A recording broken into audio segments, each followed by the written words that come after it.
We're here with Jeff Hamilton today. He's going to tell us a little bit about his story. So Jeff, why don't we get into this? Talk a little bit about your life before Christ. So my testimony as a whole starts out when I was young, and I attended church with my father, my mother, my whole entire family. My mother taught Sunday school. My father volunteered his services doing maintenance and cleaning at the church. So I spent a lot of time at the church as a young child.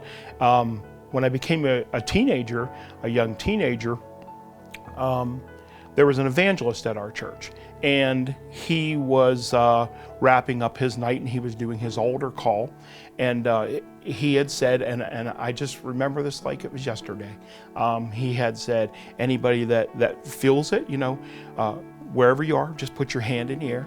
And I put my hand in the air and I looked at him, and he pointed directly at me and said, "Not you, son, you're too young." And I felt horrible. I wanted to crawl under a pew.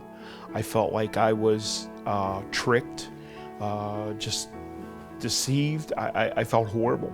So how old were you? I was probably about 14 or 15. I was Really? right in there, yeah. So when we left there, I had asked my father, I asked my dad, if he could explain to me why I was feeling horrible and why I was too young, because I understood the story and I didn't feel that I was. But he explained to me that, he kind of explained to me the way the evangelist explained to me that maybe I was too young to do that, maybe I needed to learn a little bit more. And I just didn't buy it, but I felt horrible. So I went on the next few years of my life going to church because it was the family, the right thing to do, but I didn't want to be there. And when I was old enough to graduate high school, move out on my own, I actually stopped going to church. And I didn't go to church for years.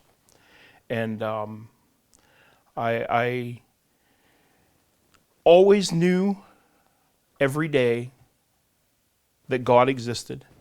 I knew that God loved me. I knew that God was there for me. But for some reason, I was having a better time at that time, just hanging with my friends and, just not going to church. Until December, when I was 40 years old.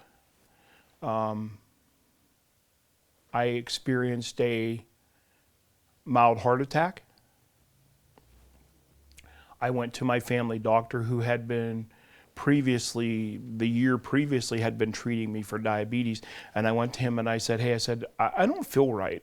And we checked a few things, and he sent me to see a cardiologist, and we got tested, and when it was done the very next day, I was scheduled to go to see a surgeon in Danville.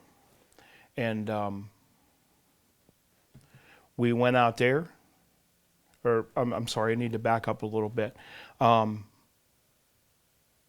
We knew something wasn't right, and so we went out there, and we seen the surgeon, and the surgeon said, you have to have this right away. Okay. So we had to come back home to get medical records, and I had to do a couple things, but it was 2 days later. I was back out there. Now during that 2 days, I went up to Mount Aloysius, where my wife works, and I picked her up, and I was picking her up, and her and myself, my mother and myself, were going to make the trip to Danville, and my mother was there, and my wife wanted my mother to see the statue of Jesus in the chapel there. And it's a very, very graphic statue of Jesus, and they keep it covered with a cloak all the time. And we went in there, and my wife took the cloak off.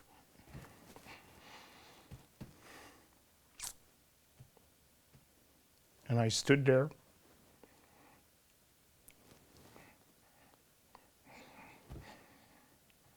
And I stared at that. it's so lifelike, so lifelike. And through that, you can just imagine the beating that he took. And I walked away, and I was thinking to myself, you know, he did that for me. And I wasn't even thought of. None of us were at that time. And I started to walk away, and we were getting ready to leave. And I excused myself, and I went to the front of the chapel, and I collapsed to my face. And I just told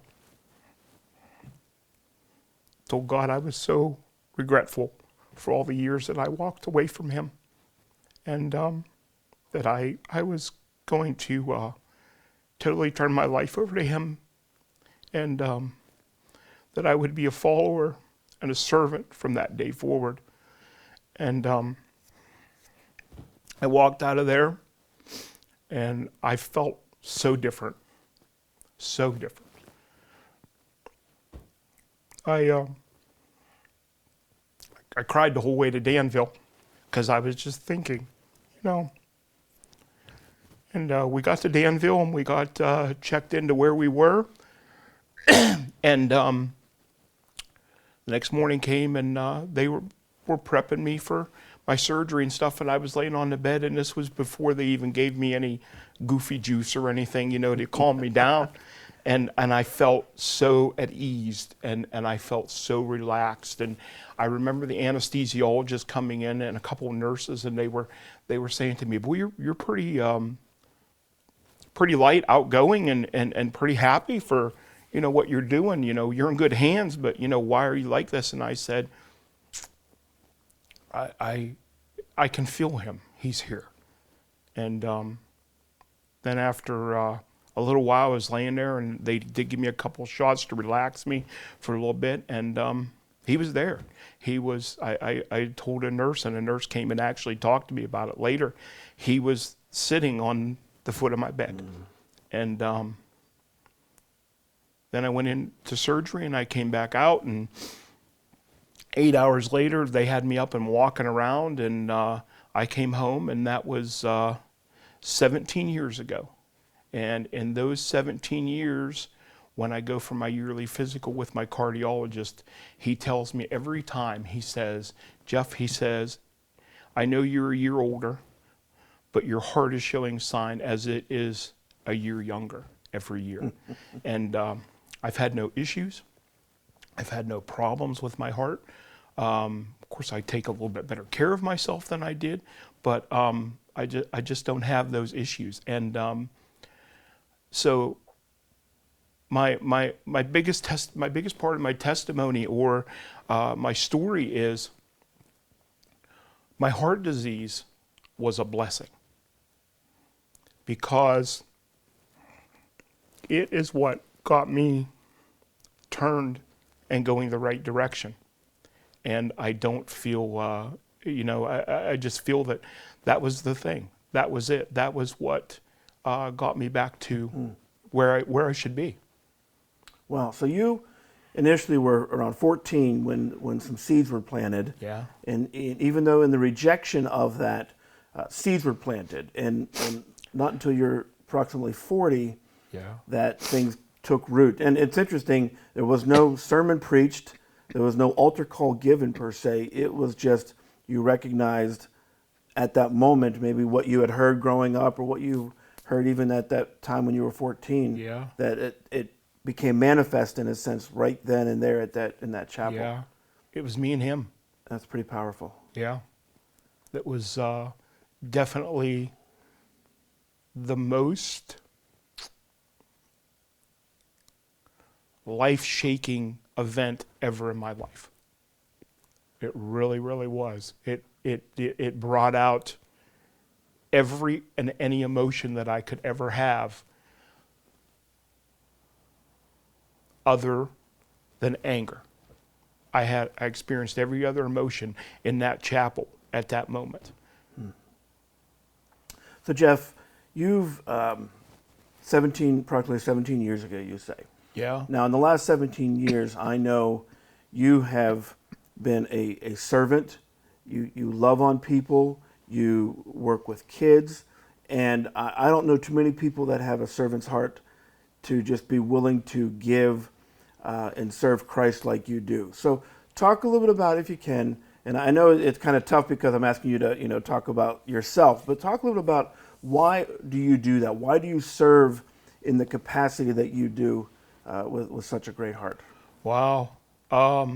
Yeah, I don't really like to talk about myself. I like to stay out of the